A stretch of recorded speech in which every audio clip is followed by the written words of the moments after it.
hal apa yang diatur dalam RUU.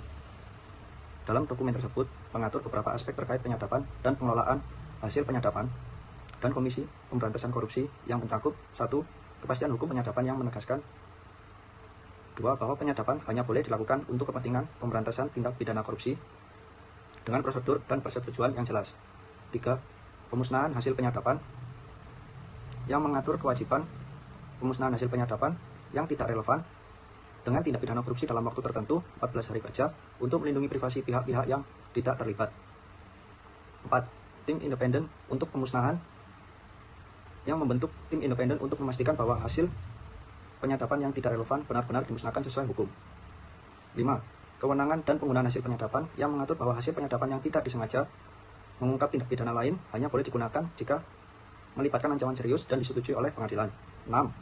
Sanksi administratif dan pidana yang memberikan sanksi administratif kepada pegawai KPK yang lalai dan ancaman pidana bagi yang menyalahgunakan hasil penyadapan atau tidak memusnahkannya sesuai aturan. Urgensi dan kriteria apa yang harus dipenuhi dalam RUU tersebut. Untuk urgensi RUU-nya itu ada UU nomor 19 tahun 2019 memiliki ketidakjelasan dalam pengaturan penyadapan, terutama terkait dengan hasil penyadapan yang tidak terkait dengan tindak pidana korupsi. Hal ini menimbulkan resiko ketidakpastian hukum bagi pegawai KPK dalam menjalankan tugas mereka. Yang kedua, tidak ada definisi atau indikator yang jelas mengenai terkait dan tidak terkait dengan tindak pidana korupsi, sehingga dapat menimbulkan penafsiran yang berbeda-beda. Selanjutnya, keefektivitasan penegakan hukum merupakan alat penting untuk memberantas korupsi. Pengaturan yang terlalu ketat atau tidak jelas dapat menghambat efektivitas KPK dalam melaksanakan tugasnya. Untuk kriteria yang harus dipenuhi dalam RUU itu ada harus memiliki dasar hukum yang kuat, terus kesesuaian dengan kepentingan publik, harus ada bukti bahwa RUU ini akan memberikan manfaat besar bagi masyarakat, seperti memperkuat pemberantasan korupsi dan melindungi hak-hak manusia.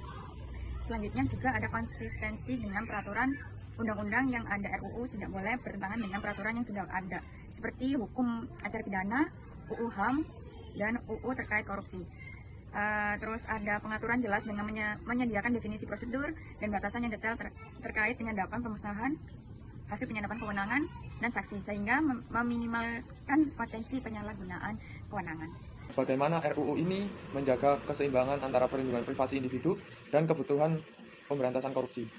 Untuk jawabannya, yang pertama itu dengan pembatasan ruang lingkup penyadapan, lalu pemusnahan hasil penyadapan yang tidak relevan, lalu prosedur transparan dan akuntabel, lalu juga ada ketentuan ketat untuk penggunaan data yang tidak sengaja ditemukan, dan penerapan sanksi yang tegas.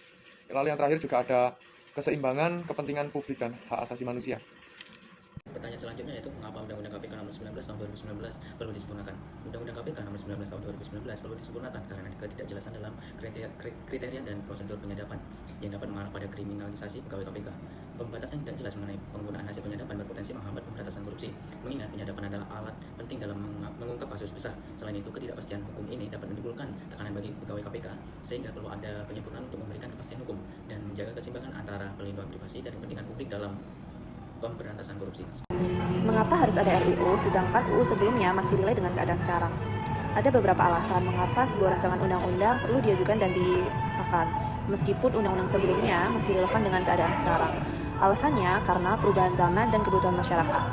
Masyarakat terus berkembang, begitu juga dengan teknologi, ekonomi, dan interaksi sosial. Undang-undang yang ada mungkin tidak lagi memadai untuk mengatur permasalahan baru yang muncul akibat perubahan ini. RUU diperlukan untuk mengakomodasi kebutuhan dan tantangan zaman yang baru. Ketidakselarasan dan tumpang tindih peraturan. Terkadang, beberapa undang-undang yang berbeda dapat mengatur isu yang sama, menyebabkan ketidakjelasan, tumpang tindih, atau bahkan konflik antar peraturan. RUU dapat diajukan untuk menyelaraskan peraturan-peraturan yang ada, memastikan konsistensi dan kepastian hukum. Contohnya adalah RUU Omnibus Law yang bertujuan untuk menyederhanakan dan menyelaraskan berbagai peraturan yang dianggap menghambat investasi dan pertumbuhan ekonomi. Perlunya penguatan atau penyesuaian terhadap putusan pengadilan. Putusan Mahkamah Konstitusi (MK) atau lembaga peradilan lainnya dapat membatalkan atau menyatakan sebagian pasal dalam undang-undang tidak sah. Dalam kasus ini, RUU diperlukan untuk merevisi atau mengganti pasal-pasal yang dibatalkan tersebut agar sesuai dengan putusan pengadilan dan tetap menjamin kepastian hukum. perlindungan hak-hak yang belum terakomodasi. Beberapa kelompok masyarakat mungkin belum mendapatkan perlindungan hukum yang memadai dalam undang-undang yang ada. Maka RUU dapat diajukan untuk memberikan perlindungan yang lebih spesifik dan komprehensif terhadap hak-hak kelompok tersebut, seperti yang diupayakan dalam RUU Masyarakat Hukum Adat atau MHA untuk melindungi hak-hak masyarakat adat. Penguatan status hukum peraturan di bawah undang-undang. Peraturan-peraturan di bawah undang-undang seperti peraturan pemerintah atau peraturan menteri dapat dianggap kurang kuat jika tidak didasari oleh undang-undang yang kuat. RUU dapat diajukan untuk memberikan landasan hukum yang lebih kuat bagi peraturan-peraturan di bawahnya. Contohnya adalah RUU Perlindungan Umat Beragama atau PUB yang diajukan untuk memperkuat status hukum peraturan terkait kebebasan beragama. Oleh karena itu, meskipun undang-undang sebelumnya masih relevan, RUU tetap diperlukan untuk menjawab tantangan zaman, menyelaraskan peraturan, melindungi hak-hak masyarakat, dan memperkuat kepastian hukum. Di sini saya akan menjelaskan tentang mengapa dalam pembuatan RUU seringkali bertentangan dengan prinsip hukum yang berlaku. Proses pembuatan RUU seringkali dipengaruhi oleh kepentingan politik tertentu. Akibatnya, ada upaya untuk memasukkan pasal-pasal yang menguntungkan kelompok tertentu. Tetapi, sesuai dengan prinsip hukum umum seperti rule of law atau keadilan, dalam beberapa kasus RUU tidak sejalan dengan peraturan yang lebih tinggi. Dalam hierarki hukum, hal ini melanggar asas hukum lex superior, derogat legi interfiori. Partisipasi publik yang bermakna sangat penting untuk memastikan RUU mengakomodasi kepentingan dan aspirasi masyarakat. Jika partisipasi publik dikesampingkan atau hanya formalitas, RUU bisa bertentangan dengan rasa keadilan dan kebutuhan masyarakat. RUU harus selaras dengan Undang-Undang 1945 sebagai hukum dasar tertinggi. RUU juga harus sejalan dengan asas-asas hukum umum, seperti asas legalitas, asas kepastian hukum, dan asas keadilan. RUU sebagai salah satu bentuk peraturan perundang-undangan harus memperhatikan hierarki peraturan perundang-undangan dan tidak boleh bertentangan dengan peraturan yang lebih tinggi. Selanjutnya saya akan menjelaskan bagaimana mekanisme pembuatan rancangan undang-undang yang seharusnya transparan dan adil dalam pelaksanaan nantinya. Mekanisme pembuatan rancangan undang-undang yang transparan dan adil seharusnya melibatkan partisipasi publik yang luas, memberikan ruang bagi masukan dari berbagai pihak terkait, termasuk masyarakat sipil, akademisi, dan praktisi hukum.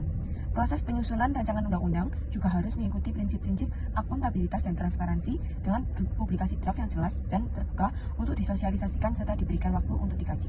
Selain itu, RUU yang diajukan harus mempertimbangkan keseimbangan antara kepentingan umum, perlindungan hak asasi manusia, dan pemberantasan korupsi.